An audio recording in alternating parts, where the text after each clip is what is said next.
শুরু থেকেই বলে রাখি, এই অ্যানিমেটা একদমই ছোটদের জন্য না। এর ভিতরে এমন কিছুকার বিষয় আছে যেগুলো মানসিকভাবে অনেকের জন্যই একটু হেভি হয়ে যেতে পারে। এপিসোডের শুরুতে আমাদের একটি মেয়েকে দেখানো হয়। সে কিছু পাইপের কাছে এসে জিজ্ঞাসা করছিল, এখানে কি কেউ আছে? হঠাৎই পাইপের ভেতর থেকে এক অদ্ভুত প্রাণী বেরিয়ে আসে। এটি আসলে একটি এলিয়েন। সে শুধু পিপ শব্দটা ব্যবহার করে, মানে প্রতিটি শব্দের আগে প লাগিয়ে কথা বলছিল। প্রাণীটির কর্মকাণ্ড দেখে বোঝা যাচ্ছিল তার খিদা লেগেছে। আমাদের জানানো হয় যে এই প্রাণীটির নাম হ্যাপিয়ান। সে এসেছে হ্যাপি প্ল্যানেট থেকে, যাদের কাজ হচ্ছে মহাবিশ্বে ঘুরে বেরিয়ে সবার মাঝে সুখ ছড়িয়ে দেয়া। আর এভাবে ঘুরতে ঘুরতে সে কিছুক্ষণ আগেই এই সবুজ নীল গ্রহটিতে অবতরণ করে। ল্যান্ডিং এর সময় কিছু লোক তাকে ধরার চেষ্টা করলে সে দৌড়াতে দৌড়াতে এখানে এসে লুকিয়ে পড়ে।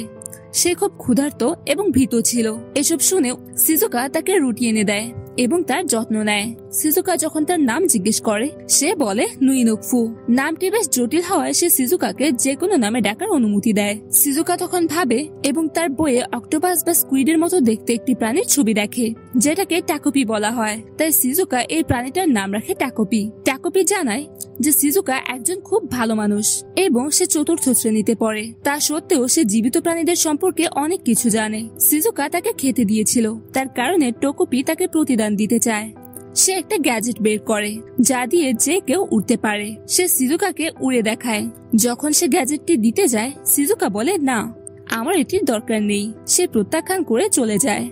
যাওয়ার আগে সে বলে, রুটি নিয়ে চিন্তা করো না, এটা আমার স্কুলের দুপুরের খাবারের বেঁচে যাওয়া অংশ ছিল, তাই আমি তোমার জন্য এনেছিলাম। আমি কালও নিয়ে আসবো। টাকোপি তখন বলে, তোমার এটা পড়া উচিত, উড়ে চেষ্টা করে দেখা উচিত, তোমার নিশ্চয়ই খুব মজা লাগবে। সিজুকা তখন বলে, যদি আমি উড়েও যাই তাহলেও কিছুই বদলাবে না।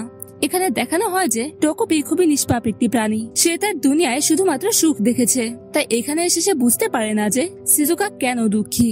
সে ভাবে এই দুনিয়ায় তো অনেক উড়ন্ত প্রাণী আছে, হতে পারে মানুষেরাও উঠতে পারে, এবং তারা রাতে অনুশীলনের জন্য যায়। পরের দিনের দৃশ্যে সিজুকাকে আমরা দেখি সে টাকোপিকে শক্ত করে জড়িয়ে ধরে লুকিয়ে আছে কিছু স্কুলের বাচ্চার কাছ থেকে। টাকোপি জানায় যে স্কুল এমন একটি জায়গা যেখানে সিজুকা প্রতিদিন যায়।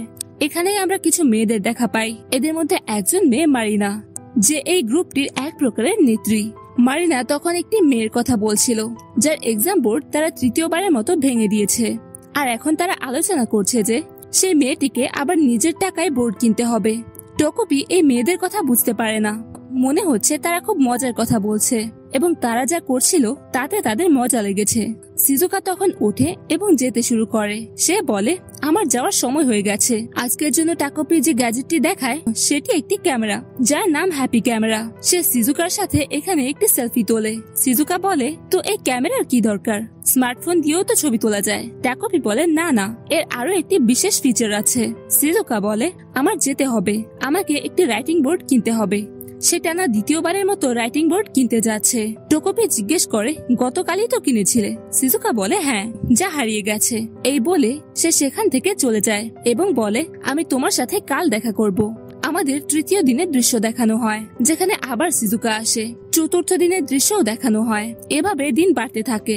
সিজুকা বারবার তার জন্য খাবার নিয়ে আসে এবং টাকোপি বারবার নতুন গ্যাজেট দেখায়। ষষ্ঠ দিনে সিজুকা বলে, আজ আমাকে তাড়াতাড়ি বাড়ি যেতে হবে, কারণ আমাকে চাপেকে মানে তার কুকুরকে খাওয়াতে হবে। এটা ভেবে টাকোপি একটু চিন্তায় পড়ে যায় যে চাপিকে। তখন সিজুকা টাকোপিকে তার সাথে তার বাসায় নিয়ে আসে। আমাদের দেখানো হয় যে সিজুকার একটি কুকুর আছে যার নাম চাপি এবং সে তাকে খাবার খাওয়ায়। মূলত এটি তার কুকুর। আর আমাদের দেখানো হয় এই প্রথমবার সে তার সাথে খেলতে খেলতে হাসে। এটা দেখে টাকোপি কিছুটা বিভ্রান্ত হয় যে সে প্রথমবার তাকে হাসতে দেখছে। সিজুকা বলে, মা বাড়িতে নেই, তাই তুমি ভেতরে আসতে পারো। এখানে টাকোপি ভেতরে আসে। সে তাকে তার বাবা সম্পর্কে জিজ্ঞেস করে। সিজুকা বলে, আমার বাবা নেই। টাকোপি তখন ভাবে, ও মনে হচ্ছে এই দুনিয়ায় বাচ্চাদের জন্ম দেওয়ার জন্য শুধু মায়েদেরই প্রয়োজন হয়, পুরুষদের প্রয়োজন হয় না। সিজুকা জানায় যে সে তার বাবাকে খুব ভালোবাসতো, কিন্তু তার বাবা তাকে ছেড়ে চলে গেছেন এবং এই কুকুরটি ফেলে গেছেন। আর এই কারণে সে এই কুকুরটিকে খুব ভালোবাসে। যতই বেদনাদায়ক বা ঝামেলা হোক না কেন, সে যতই কষ্ট পায় না কেন, এই কুকুরটি তাকে সবসময় খুশি করে দেয়। টাকোপি বুঝতে পারে যে সিজুকার বাবাও ছিল।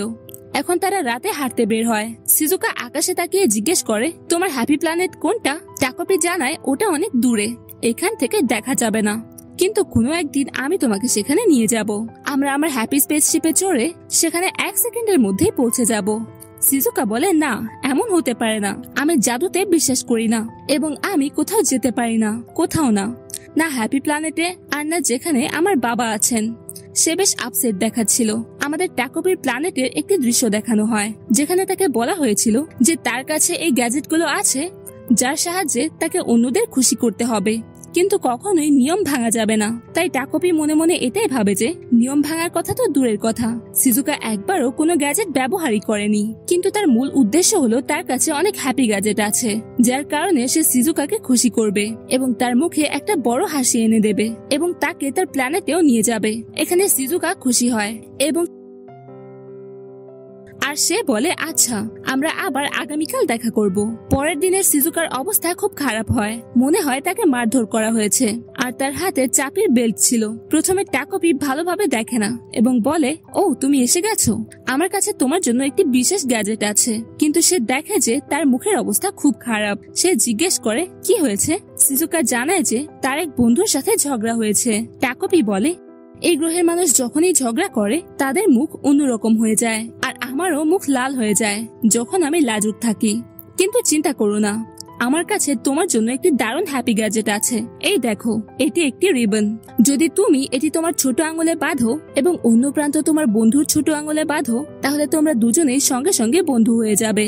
এটি খুব শক্তিশালী এবং অসীম পর্যন্ত বিস্তৃত হতে পারে, তাই চিন্তা করার কোনো কারণ নেই। তুমি এটি ব্যবহার করে তোমাদের বন্ধুত্ব আরো ভালোভাবে বাড়াতে পারো। তো শিজুকা বলে, হ্যাঁ, এটা তো বেশ ভালো, আমি এটা ব্যবহার করতে চাই। ট্যাকোপি বলে, হ্যাঁ ঠিক আছে, নাও। কিন্তু তার মনে পড়ে হ্যাপি গ্যাজেটের কিছু নিয়ম আছে। সেটি হলো, কোনো হ্যাপি গ্যাজেট যখনই ব্যবহার করা হবে তা হ্যাপি অ্যান্ডের সামনেই হতে হবে। অর্থাৎ ট্যাকোপি এই ফিতাটি এখানে শিজুকাকে ব্যবহার করতে দিতে পারবে, কিন্তু তাকে নিয়ে যেতে দিতে পারবে না। সে খুব খুশি হয়ে ফিতাটি চাইছিল, তাই সে কিভাবে না করবে, তো সে দিয়ে দেয়। সে এটাই বলে যে যদি তোমার কোনো প্রশ্ন থাকে তাহলে তুমি আমাকে জিজ্ঞেস করতে পারো। আমি আশা করি তোমরা আবার ভালো বন্ধু হয়ে যাবে। এখন এখানে সে অপেক্ষা করতে শুরু করে যে শিজুকা ফিরে আসবে, কিন্তু সে ফিরে আসে না। প্রায় রাত হয়ে আসে, তো তার টেনশন হতে থাকে। এই কারণে সে তার বাড়িতে তাকে দেখতে যায়। সে তার মনে মনে বলতে থাকে, আমি কোনো নজরদারি করতে যাচ্ছি না, আসলে এই ফিতাটি বেশ লম্বা হয়, তাই এতে গিট লেগে যেতে পারে, তাই আমি শুধু দেখতে যাচ্ছি। এখানে ফাইনালি যখন সে বাড়িতে আসে তখন আমাদের দেখানো হয় যে চাপে সেখানে নেই। দ্বিতীয়ত, সেখানে শিজুকা ঝুলেছিল আর এটা বেশ হার্ট ব্রোকেন সিন ছিল, কারণ এতক্ষণ সবকিছু খুব আনন্দময় চলছিল। সে সেই ফিতাটি দিয়ে ঝুলেছিল যা ট্যাকোপি তাকে দিয়েছিল। ট্যাকোপি প্রথমে বুঝতে পারে না এখানে কি চলছে। সে এটাই বলে যে, আরে তুমি এই ফিতাটি তোমার গলায় কেন বেঁধে রেখেছো? ছোট আঙুলে বাঁধার কথা ছিল, এভাবে কাজ করবে না। আর ছাদ থেকে কেন বেঁধেছো? তুমি কি ছাদের সাথে বন্ধুত্ব করতে চেয়েছিলে? কি হলো, তুমি নড়ছো না কেন? শিজুকা নিচে পড়ে যায় কারণ ফিতাটি ছিঁড়ে যায় এবং সে একেবারেই নড়াচড়া করছিল না। এটা দেখে ট্যাকোপি খুব ভয় পেয়ে যায়। এখন সে কিছুই বুঝতে পারে না। সে ভাবে সে কি মারা গেছে? এই ফিতাটি তো বন্ধুত্ব করার জন্য ছিল, এটা তুমি কি করলে? তখন তার সেই নিয়মটি মনে পড়ে যে সে নিয়ম ভেঙেছে, হয়তো এই কারণেই এইসব হয়েছে। তো সে এখানে খুব হতাশ হয়ে পড়ে, কাঁদতে শুরু করে। সে কিছু বুঝতে পারে না সে কি করবে। সে এটাই বলে যে দুনিয়াতে অনেক চমৎকার গ্যাজেট আছে, কিন্তু কোনো গ্যাজেটই এত মহান নয় যে কোনো মৃত মানুষকে জীবিত করতে পারে। সে এখানে আবার তার পাইপের আস্তানায় ফিরে আসে এবং তোমাদের মনে আছে সে ক্যামেরা দিয়ে একটি ছবি তুলেছিল, সেই ছবিটিও এখানেই ছিল। তোমাদের মনে আছে সে সেই সময় একটা বিশেষ ফিচারের কথা বলতে চেয়েছিল কিন্তু সে বলেনি। তো ট্যাকোপি আমাদের জানায় যে এই ক্যামেরায় একটি বিশেষ ফিচার আছে যে আমরা যে ছবি তুলেছি আমরা সেই ছবি এই ক্যামেরায় ঢুকিয়ে আবার সেই মুহূর্তে ফিরে যেতে পারি, এক প্রকার টাইম ট্রাভেল করতে পারি। এখন মূলত ট্যাকোপি সেই কথাটা বুঝতে পারছিল না যে শিজুকা কেন নিজের জীবন নিল, মানে শিজুকা এমন কেন করলো, কি হয়েছিল। হয়তো সে তাকে ঠিকমতো জানতে পারেনি, চিনতে পারেনি। সে তো তাকে জানার এবং চেনার চেষ্টা করবে। আমাদের দেখানো হয় যে অবশেষে সে আবার সে সময়ে ফিরে এসেছে, সেই মুহূর্তে যখন সে ছবিটি তুলেছিল। যখন শিজুকা এভাবে যাওয়ার জন্য প্রস্তুত হয়, সে বলে আমার একটি রাইটিং বোর্ড কিনতে হবে, তাই আমাকে এখান থেকে যেতে হবে। ট্যাকোপি তাকে থামানোর চেষ্টা করে এবং বলে কাল থেকে আমিও তোমার সাথে স্কুলে আসবো। এবং এখানে আমাদের স্কুলের দৃশ্য দেখানো হয়। স্কুলের জীবনই তার খারাপ ছিল, এখানে অনেক খারাপ খারাপ বাচ্চা ছিল, এমনকি এখানে তার ডেস্কে বাচ্চারা লিখে রেখেছিল মরে যাও। আমাদের দেখানো হয় যে এখানে মারিনাও ছিল এবং সে এখানে সিজুকাকে প্যারাসাইট বলে এবং এটাই বলে যে তোমার ভেতর থেকে একদম তোমার কুকুরের মতো দুর্গন্ধ আসছে, তুমি খুব খারাপ। এখানে আমাদের আবার একটু আগের দৃশ্য দেখানো হয়। সিজুকা এখানে টাকোপিকে বলেছিল যে তুমি এমনিতেও আমার সাথে যেতে পারবে না, কারণ যদি কেউ তোমাকে দেখে ফেলে তাহলে তোমাকে অ্যানিমাল শেল্টারে পাঠিয়ে দেওয়া হবে। তো এখানে টাকোপি তার মাথার উপর একটি ফুল লাগিয়ে নেয় এবং এটাই বলে যে যদি আমি এটা আমার মাথার উপর লাগিয়ে নিই তাহলে কেউ আমাকে দেখতে পাবে না এবং শুধু তাদের একটি ফুল দেখাবে, তাই চিন্তা করার কোনো কারণ নেই। তো মূলত সে এটাই পরে এসেছিল এবং এখানে এমন লাগছিল যে সিজুকার চুলে একটি ক্যামেলিয়ন ফুল আছে এবং মারিনা জিজ্ঞেস করে এই বাজে ফুলটা তুমি কেন তোমার চুলে লাগিয়ে রেখেছো। তো এখানে সিজুকা টাকোপিকে তুলে নেয় এবং এখানে সামনে একটি খাঁচার মতো জায়গায় রেখে দেয় যেখানে আরো কিছু ফুল ছিল। তাদের ক্লাস এখানে শুরু হয়ে যায়। এখন আমাদের দেখানো হয় যে মারিনা সিজুকার বই কপি নিয়ে নিয়েছে যার মধ্যে সে হোমওয়ার্ক করেছিল। তো প্রথমে সিজুকাকে দাঁড় করানো হয় তোর জিজ্ঞেস করার জন্য যে এই প্রশ্নের উত্তরে কি ছিল। তো মারিনা চিৎকার করে বলে দেয় যে সিজুকা তার নোটবুক আনেনি। এটা দেখে সে খুব হতাশ হয়ে যায়। এরপর আজুমা নামের একটি ছেলেকে উত্তর লেখার জন্য বলা হয়। সে বোর্ডে গিয়ে উত্তর লিখে দেয়। তো টাকোপি বুঝতে পারে না, সে এটাই বলে যে মনে হচ্ছে সিজুকা তাই মারা গিয়েছিল কারণ সে খুব দুঃখী ছিল, কারণ সে তার হোমওয়ার্ক বাড়িতে ভুলে গিয়েছিল। তো এখানে সে আবার সময়ে পেছনে যায় এবং আগে থেকেই তাকে আবার বলে দেয় যে কাল আবার হোমওয়ার্ক হবে। তার উত্তর সে আগে থেকে তাকে বলে দেয় যে কি কি উত্তর হবে। পরের দিন দেখানো হয় সিজুকা স্কুলে এসে আগের দেওয়া উত্তরগুলো একদম সঠিকভাবে জবাব দেয়, যদিও তার কাছে হোমওয়ার্ক থাকে না। অন্যদিকে মারিনাকে যখন এর উত্তর জিজ্ঞেস করা হয় তখন সে বুঝতে পারে না যে এখানে কি চলছে। এটা দেখে টাকোপি খুব খুশি হয়ে যায়। কিন্তু এরপর আমাদের লাঞ্চের দৃশ্য দেখানো হয়। লাঞ্চে সে নিজের খাবার খাচ্ছিল না কারণ এই মেয়েরা তাকে বিরক্ত করছিল। তো টাকোপির এমন মনে হয় যে সিজুকা হয়তো তাই মারা গিয়েছিল কারণ সে নিজের লাঞ্চ শেষ করতে পারেনি। এখানে সে সিজুকার কাছে আসে এবং সিজুকাকে লাঞ্চ পুরো শেষ করতে সে সাহায্য করে। প্লেট যখন সে রাখতে যাচ্ছিল তখন এই মেয়েরা তাকে দেখে খুব বিরক্ত হয় যে এমন কিভাবে হতে পারে যে তাকে এত নির্যাতন করার পরেও সে আরামে খাচ্ছে যাচ্ছে। আমাদের দেখানো হয় যে লাঞ্চে যখন সিজুকা বাইরে গিয়েছিল তখন মারিনা এসে সিজুকার নোটবুক ডাস্টবিনে ফেলে দেয়, কিন্তু টাকোপি এই নোটবুকটি খুঁজে সিজুকাকে ফিরিয়ে দেয়। এইসব করতে করতে মারিনার খুব রাগ হচ্ছিল। সে সিজুকাকে বিরক্ত করার জন্য পুরো চেষ্টা করছিল, কিন্তু টাকোপি বারবার তাকে আড়াল করছিল। এমনকি মারিনা তার ব্যাগও বাইরে ফেলে দেয়। এখানে সিজুকা খুব দুঃখী হয়ে যায়, কিন্তু যখন এই লোকেরা বাইরে যায় তখন টাকোপি এই ব্যাগটিও খুঁজে ফিরিয়ে দেয়। পরের দিন যখন সে তার ব্যাগ নিয়ে স্কুলে আসে তখন এটা দেখে মারিনা খুব রেগে যায় যে এসব কিভাবে হচ্ছে এবং কেন হচ্ছে। সেই সন্ধ্যায় টাকোপি জিজ্ঞেস করে মারিনা এবং তোমার কি ঝগড়া হচ্ছে, কারণ তাদের প্ল্যানেটে এমন হয় যখনই তারা নিজেদের মধ্যে ঝগড়া করে তখন তাদের একটি হ্যাপি পেপার থাকে। তারা একে অপরের হ্যাপি পেপার লুকিয়ে রাখে যাতে তাদের জানানো যায় যে তারা তাদের উপর রাগ করেছে। তো হয়তো এই কারণে মারিনা তোমার নোটবুক লুকিয়ে রেখেছিল, তাই না? মূলত এখানে টাকোপি বুঝতে পারছিল না যে আসলে কি হচ্ছে। সে জানে না যে মারিনা সত্যি সিজুকাকে খুব ঘৃণা করে। তার এমন মনে হচ্ছিল যে এটি শুধু একটি খেলা চলছে এবং এক প্রকারের মিষ্টি মিষ্টি জীবন চলছে। সিজুকা বলে তুমি এটাকে ঝগড়া করা বলো? তো হয়তো হ্যাঁ, আমরা ঝগড়া করছি। পরের দিন এখানে আমাদের স্কুলের দৃশ্য দেখানো হয়। সিজুকা যখন এখানে ক্লাসে যেতে যাচ্ছিল তখন কিছু মেয়ে তাকে জানায় যে মারিনা তোমার সাথে কথা বলতে চায় এবং লাঞ্চে তুমি ইকুইপমেন্ট স্টোরেজ রুমে যাবে তার সাথে দেখা করার জন্য। তো এটা শুনে টাকোপি খুশি হয়ে যায়। সে জানতে পারে যে হয়তো মারিনা এখানে তার সম্পর্ক ঠিক করতে চায় এবং কথা বলে তারা আবার বন্ধু হয়ে যাবে। কিন্তু এখানে সিজুকা ওয়াশরুমে চলে আসে।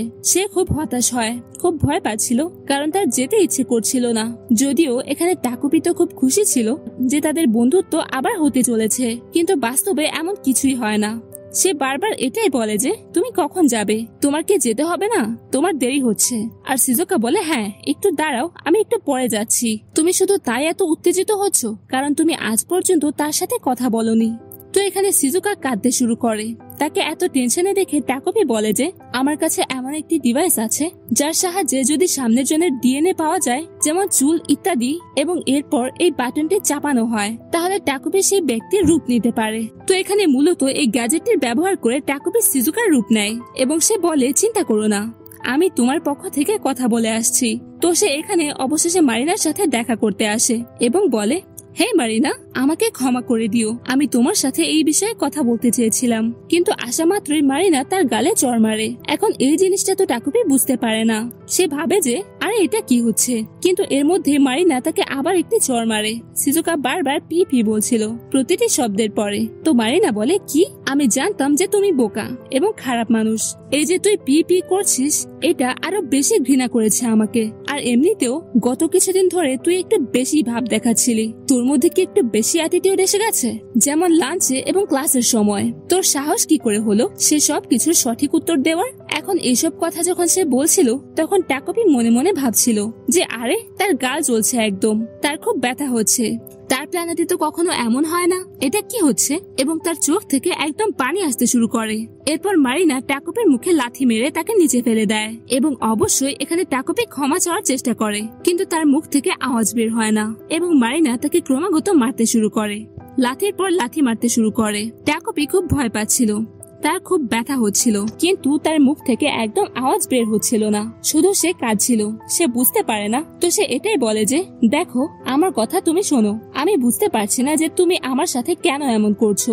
আমরা কি কথা বলে এই সব জিনিস সমাধান করতে পারি? মারিনা এখানে তার চুল টানতে শুরু করে এবং সে বলে, তোমার মতো মেয়ের সাহস কি করে হলো, যার মা একজন বাজে মানুষ, তার মেয়ে আমাকে লেকচার দেবে যে ভালো মানুষ কিভাবে হতে হয়? আমার বাবাকে ফিরিয়ে দে। এখানে সে তার পকেট থেকে একটি পেন বের করে নেয় আর সেই পেন দিয়ে তার ফেসে আঘাত করতে যায়। আর এটা দেখে টাকুপির তো অবস্থা খারাপ হয়ে যায়। সে আবার সময়ে ফিরে আসে সেই মুহূর্তে যখন সেই ছবিটি তোলা হয়েছিল এবং সে তাকে পরের দিনের হোমওয়ার্ক সম্পর্কে জানায়। এখন টাকুপি ভাবতে শুরু করে যে মারিনা তার সাথে কেন এমন করছে। তো এখানে সে মারিনার বলা সমস্ত কথা মনে করে যে আরে সিজুকা, আজকাল খুব অ্যাটিটিউডে থাকছিস, হোমওয়ার্কের সঠিক উত্তর দিস। সে বুঝতে পারে যে এই সবকিছুর পেছনে তারই ভুল আছে। এখন আবার আমাদের সেই দিনের দৃশ্য দেখানো হয় যখন সে সিজুকাকে দেখা করতে ডাকে। তো টাকুপি ভাবে যে সে তার জায়গা নেবে, কিন্তু সে খুব ভয় পেয়ে যায় কারণ সেও নির্যাতন সহ্য করেছে, তাই সে এই জিনিসটা আবার সহ্য করতে পারবে না। কিন্তু তা সত্ত্বেও সে এখানে সিজুকাকে সাহায্য করতে চায়। তো সে আবার তার রূপ নেয় এবং স্কুলে চিৎকার করে ঘুরে বেড়ায়, বলে যে প্লিজ আমাকে সাহায্য করো, আমাকে বাঁচাও তাড়াতাড়ি। কোনো মাস্টার আছে? কোনো শিক্ষক আছে? সেখানে ইকুইপমেন্ট রুমের কাছে আসো। সিজুকার দৃশ্যে দেখা যায় তার গালে সামান্য আঘাত লেগেছে। আজুমা সেখানে ছিল। সে বলল, দেখো তোমার কোনো সমস্যা হলে তুমি আমাকে বলতে পারো, আমার সাথে কথা বলতে পারো। যদি তুমি চাও তাহলে আমি পরের স্টুডেন্ট কাউন্সিল মিটিং এ এই বিষয় নিয়ে কথা বলবো, যা পরের বুধবার। সিজুকা বলে না, তার কোনো দরকার নেই, তাতে কিছুই পরিবর্তন হবে না। আর সে সেখান থেকে চলে যেতে লাগলো। যদিও আজুমা বেচারা সাহায্য করার চেষ্টা করেছিল। সে বলছিল আমরা অন্য কোনো শিক্ষকের সাথে কথা বলবো যিনি একটু কঠোর, কিন্তু তিনি আমাদের সাহায্য করতে পারেন। কিন্তু সিজুকার কোনো সাহায্যের আশা ছিল না। সে এখানে এসে আবার পার্কে বসে পড়ে। এখন টাকুপি ক্ষমা চাইতে শুরু করে যে তার কারণেই এসব হচ্ছে। যখন সিজুকা বলে আমি জানি যে তুমি আমার জীবন বাঁচিয়েছিলে, তাই না? কারণ সব শিক্ষকরা বিভ্রান্ত হয়ে পড়েছিলেন যে সিজুকা কিভাবে স্কুল থেকে বাইরে ছুটে যাচ্ছিল সাহায্য চাওয়ার জন্য। কিন্তু ঠিক আছে, তোমার কারণে আমার শুধু গালেই আঘাত লেগেছে, বেশি ক্ষতি হয়নি। মনে হচ্ছে তুমি আমার পিঠের পেছনে আমার সাহায্য করার চেষ্টা করো। তুমি আমার নোটবুক খুঁজে দিয়েছো, তুমি আমার হোমওয়ার্কের উত্তর দিয়েছো, এমনকি আমার জন্য আমার দুপুরের খাবারও খেয়ে নিয়েছিলে। স্কুলের জীবন খুব খারাপ হয়ে গেছে যখন থেকে আমার মা এবং মারিনার বাবার সম্পর্ক চলছে। এখন আমার কোনো কিছুতেই মজা লাগে না, খুব বেশি স্ট্রেস থাকে। আর এর চেয়েও খারাপ হলো আমাকে প্রতিদিন মারিনার মুখোমুখি হতে হয়। আমি আমার জীবনকে ঘৃণা করি। কিছুদিন ধরে আমি একদমই খুশি ছিলাম না, কিন্তু এখন আমি খুব খুশি। মনে হচ্ছে দিনগুলো এতটাও খারাপ নয়। টাকুপি বলে আমাকে ক্ষমা করো, আমি একজন ব্যর্থ, আমি জানি, কিন্তু আমি প্রতিশ্রুতি দিচ্ছি যে আমি সব সময় তোমার সাহায্য করতে থাকবো। এখন আমাদের দেখানো হয় মারিনা সিজুকাকে দেখছে এবং সে খুব বিরক্ত যে সিজুকার কোনো পরোয়া নেই। কেন সে খুব খুশি? সে 10 দিন ধরে চেষ্টা করছে স্কুল ছুটির পর তাকে বিরক্ত করার জন্য। যে কোনো ভাবে সে সিজুকাকে কষ্ট দিতে চায়, কিন্তু বারবার কিছু না কিছু ঘটে যায়, বারবার সে বেঁচে যায়। এখানে সে বাড়ি আসে, তখন সে দেখে তার মা খুব বিরক্ত। মনে হয় এখানে মারপিট হয়েছে, বাসনপত্র ভাঙা পড়ে আছে। তো তার মা এটাই বলে যে বাবা বলেছে যে তিনি সেই অন্য মহিলার সাথে, অর্থাৎ সিজুকার মায়ের সাথে ডিনারে যাচ্ছেন। তো তার মা বলে আমার মনে হয়েছিল যে তুমি আমার দিকেই আছো, তাই না? কিন্তু তুমি তো আসোনি, তুমি তো খুব দেরি করে ফেলেছো, তোমার সাথে আমার কিছু কথা বলতে হবে। তো এখানে আমরা বুঝতে পারি যে এই সমস্ত লক্ষণ তার মায়ের কাছ থেকে আসছে। তো এখানে মূলত তার মাও মারিনাকে মারে এবং এই রাগ, এই চাপ সে তখন সিজুকার উপর বের করে। কারণ মূলত সিজুকার মায়ের কারণে এসব হচ্ছে, যে সে তার বাবাকে ফাঁসিয়ে দিয়েছে। এখানে আমাদের রাতের বেলার দৃশ্য দেখানো হয়। সিজুকা আরামে ঘুমাচ্ছিল, তখন টাকোপিও তার সাথে ঘুমিয়ে পড়ে।